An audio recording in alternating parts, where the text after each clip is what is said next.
اب ذرا اس آیت کو غور سے پڑھیے گا اور یہاں بٹوین دا لائنز ریڈ کیجئے گا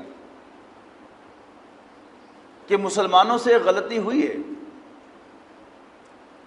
اس کو ایک جملے کے اندر فرما کر یس قل قتال فیہ کبیر، ہاں حرمت والے مہینوں میں جنگ کرنا بری بات ہے، لیکن چونکہ اللہ رب العزت کو اہل ایمان کی ٹھنڈ ہے، چونکہ اللہ تعالیٰ اہل ایمان سے راضی ہے، لہذا ساتھ ہی چڑھائی جب وہ کفار پر کی گئی ہے۔ قل قتال فیہ کبیر وصد عن سبیل اللہ وکفر بہ والمسجد الحرام واخراج اہلہ منہ اکبر عند اللہ، یعنی وہ اعتراف کرنے کے بعد کہ وہ ہاں یس برائی ہے، غلط ہے، لیکن ساتھ ہی اللہ تعالیٰ نے اہل ایمان کی سائیڈ لی ہے۔ تو جو دو گروہ جب سامنے ہوں، ایک طرف مسلمان ہوں ایک طرف کافر ہوں، تو ظاہر ہے مسلمان بھی معصوم تو نہیں ہے، مسلمان بھی انسان ہیں، لیکن جب میرے دل میں ایک فریق کے ساتھ محبت ہوگی تو میں اس کی غلطیوں کو نظر انداز کروں گا اور اس کی خوبیوں کو اپریشیٹ کروں گا،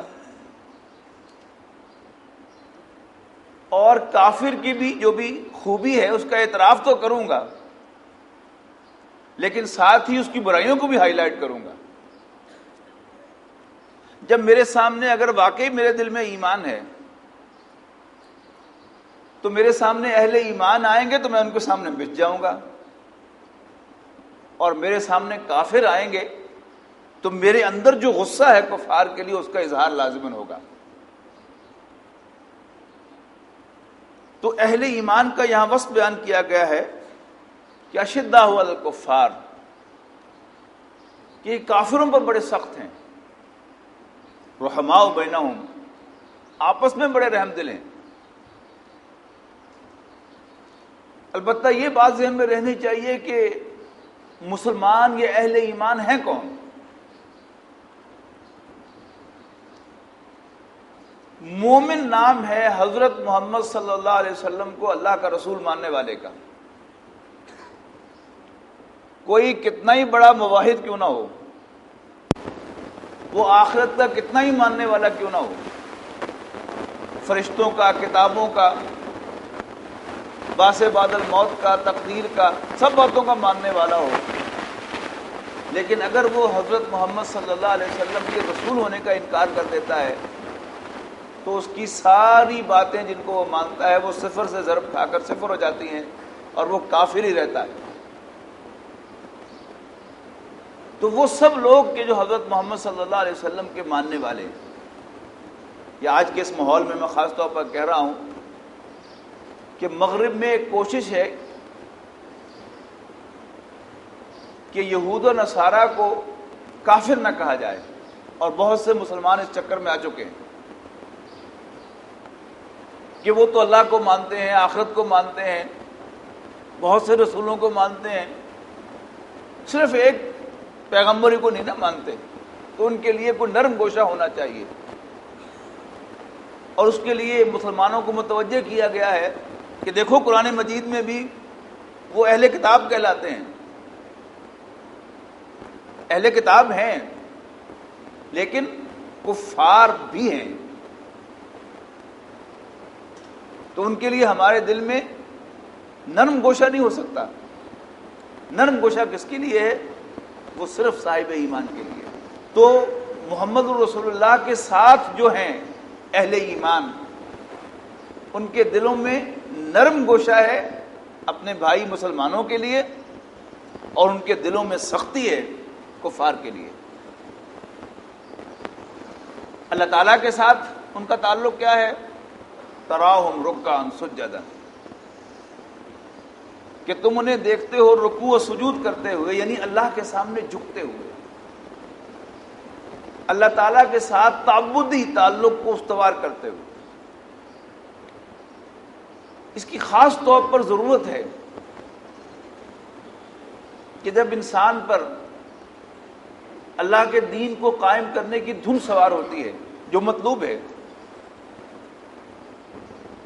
تو شیطان وہ دھن اتنی زیادہ سوار کر دیتا ہے کہ انسان یہ سمجھنے لگتا ہے کہ شاید اصل کام یہی ہے، حالانکہ یہ ایک ذمہ داری ہے۔ بندہ مومن کا اصل مطلوب اپنے رب کو راضی کرنا اور آخرت میں کامیابی حاصل کرنا ہے، اور یہ سبق انسان کو یاد رہتا ہے تعبدی امور سے، رکوع و سجود سے، روزے اور حج سے، اور صحابہ کرام کا جو نقشہ سیرت کی کتابوں میں ہمارے سامنے آتا ہے کہ وہ دن کے شہ سوار تھے اور رات کے راہب تھے۔ اب چونکہ ان کے ہاں رکوع و سجود کی فریکوینسی سی بہت زیادہ تھی، اکثر وہ اللہ تعالیٰ کے سامنے جھکتے تھے، لہذا ان کی پیشانیوں پر کثرت سجود کی وجہ سے نشان پڑ جاتے تھے اور اسی سے وہ پہچانے جاتے تھے۔ اس کو یہاں پر نمایاں کیا گیا ہے کہ تراہم رکعن سجدن، تم انہیں دیکھتے ہو رکوع کرتے ہوئے، سجدہ کرتے ہوئے، یبتغون فضلا من اللہ ورضوانا، طلب کرتے ہیں وہ اللہ تعالیٰ کی کے فضل کو، اس کی عنایت کو اور اس کی خوشنودی کو۔ یہ دونوں الفاظ جو ہیں بڑے اہم ہیں۔ اللہ تعالیٰ کے فضل کو تلاش کرنا، جب انسان 4 دن ذرا باقاعدگی سے پہلی تکبیر کے ساتھ نماز باجماعت ادا کر لے تو شیطان اس کے دل میں ایک زوم ڈال دیتا ہے کہ اب تم نیک ہو گئے ہو۔ دین کی دعوت و تبلیغ یا دین کے غلبے کی تھوڑی سی جد و جہد کر لے تو اسے یہ باوق آنے لگتا ہے کہ اب جنت تمہارا حق ہو گیا۔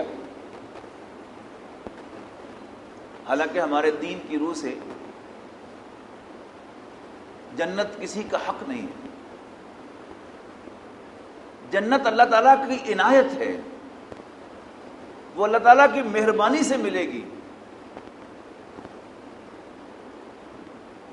وہ طالب ہیں، تلاش کرتے ہیں اللہ کے فضل کو، اس کی مہربانی کو اور اس کی خوشنودی کو۔ اللہ تعالیٰ کی عنایت کس پر ہوگی؟ جس پر اللہ خوش ہوگا۔